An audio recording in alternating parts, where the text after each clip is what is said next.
Bonjour, dans cet épisode, je vais vous expliquer pourquoi libérer la parole au travail, c'est la clé du succès. Je suis Gaël Châtelain-Berry, bienvenue sur mon podcast Happy Work, le podcast francophone audio le plus écouté sur le bien-être au travail et le management bienveillant. Comme une fois par semaine, il existe une version écrite de cet épisode que vous pourrez trouver sur mon blog www.gchatelain.com. Par ailleurs, vous trouverez sur ce site beaucoup de choses, dont des tests de personnalité plutôt intéressants et rigolos de temps en temps. Alors, dans de nombreuses entreprises, des sujets sensibles restent encore tabous. Ce constat est confirmé par le sondage que j'ai réalisé sur mon profil LinkedIn qui révèle que seulement 4% des entreprises n'ont aucun non-dit. Vous avez bien entendu, 4%. Pire encore, 40% des répondants affirment que de nombreux sujets ne sont jamais abordés dans leur organisation. Absolument jamais. Ces chiffres sont alarmants, car ils montrent que 83% d'entre vous ne peuvent pas parler de tout au sein de l'entreprise. Comme quoi, le sujet est d'importance. Mais pourquoi est-il si crucial de briser le silence ? Et surtout, comment les entreprises peuvent-elles encourager une communication plus ouverte ?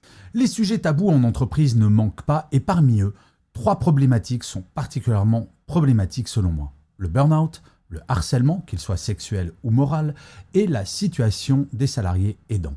Tout d'abord, le burn-out. Malgré de nombreuses études et témoignages qui révèlent son impact dévastateur, le burn-out reste un sujet peu abordé dans de nombreuses entreprises. J'avais fait un sondage il y a quelques mois qui montrait que 45% des professionnels n'ont jamais abordé cette question dans leur milieu professionnel, que ce soit avec leur manager ou plus globalement dans l'entreprise. Le silence autour du burn-out empêche la mise en place de stratégies de prévention efficaces, augmentant ainsi le risque pour les salariés. En parler permet de détecter les signaux faibles de cette pathologie et dans bien des cas, de l'éviter en mettant en place des actions préventives. Ensuite, il y a le harcèlement. Qu'il soit moral ou sexuel, le harcèlement est un sujet extrêmement difficile à aborder, c'est évident, souvent par peur de représailles, de stigmatisation ou simplement parce que la culture d'entreprise ne favorise pas ce type de discussion. Les victimes et les éventuels témoins restent silencieux. Or, ce silence peut être destructeur, tant pour la personne concernée que pour le climat global de l'entreprise. Une organisation où le harcèlement n'est pas ouvertement discuté est une entreprise où les risques sont accrus. Enfin, les salariés aidants.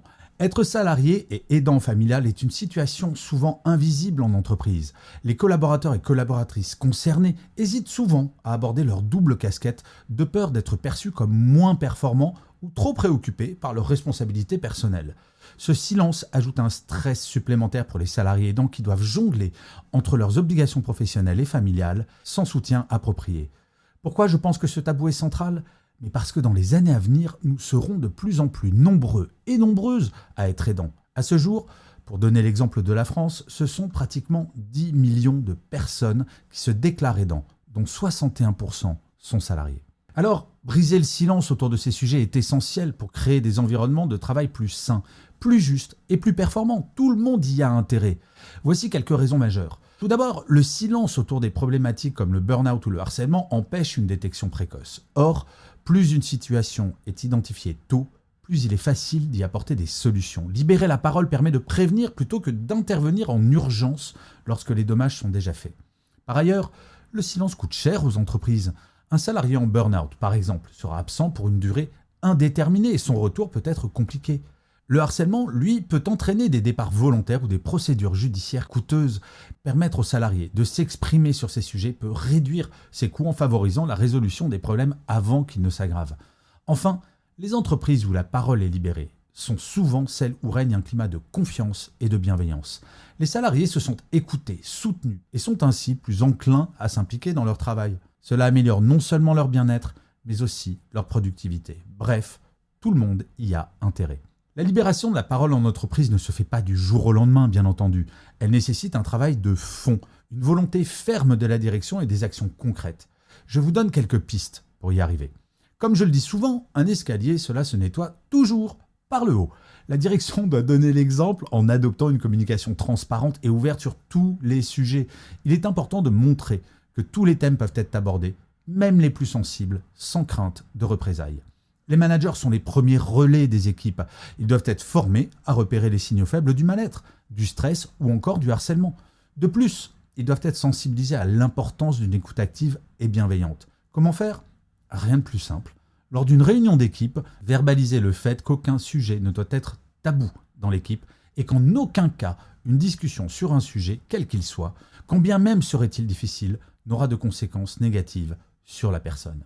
Il est essentiel de créer des espaces où les salariés se sentent à l'aise de s'exprimer. Cela peut prendre la forme de réunions d'équipe dédiées, de groupes de parole ou encore de plateformes anonymes permettant de signaler des problèmes sans crainte de représailles. Bien entendu, l'idéal est que cet espace sécurisé, ce soit l'équipe elle-même. Lancer des campagnes de sensibilisation sur des sujets tabous comme le burn-out, le harcèlement ou les aidants est un bon début. Les conférences, formations et ateliers permettent de lever les tabous et de normaliser les discussions autour de ces thèmes. Enfin, proposer des aménagements d'horaires ou des solutions adaptées aux salariés aidants peut faire une énorme différence dans leur quotidien. Mettre en lumière ces situations et en parler ouvertement dans l'entreprise permet aux salariés concernés de ne plus se sentir isolés. Il en va de même pour les salariés revenant d'un burn-out qui ont souvent le sentiment de vivre une double peine.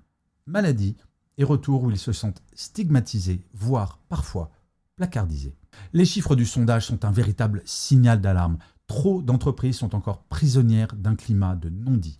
Pourtant, libérer la parole sur des sujets comme le burn-out, le harcèlement ou la situation des salariés aidants est une nécessité et de vous à moi.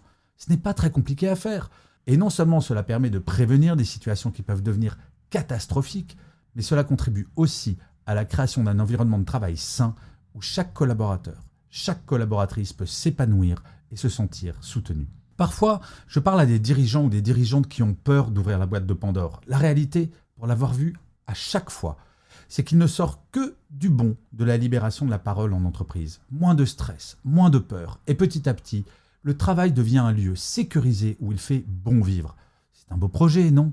Briser le silence, c'est la première étape vers un avenir professionnel plus équilibré, plus juste et plus performant. Il est temps d'agir et cela commence par un simple mot. Parlons-en.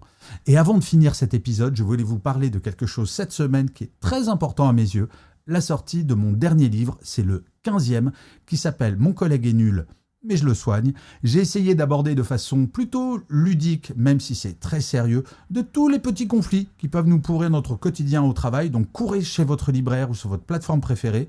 Vous verrez, c'est plutôt sympa comme livre, je le crois, et j'ai hâte d'avoir vos commentaires. Et d'ailleurs, à propos de commentaires, n'hésitez surtout pas à saisir vos claviers pour dire ce que vous avez pensé de cet épisode. J'adore lire vos commentaires et je réponds à tous. Et souvent, ça me donne de nouvelles idées pour de nouveaux épisodes de Happy Work.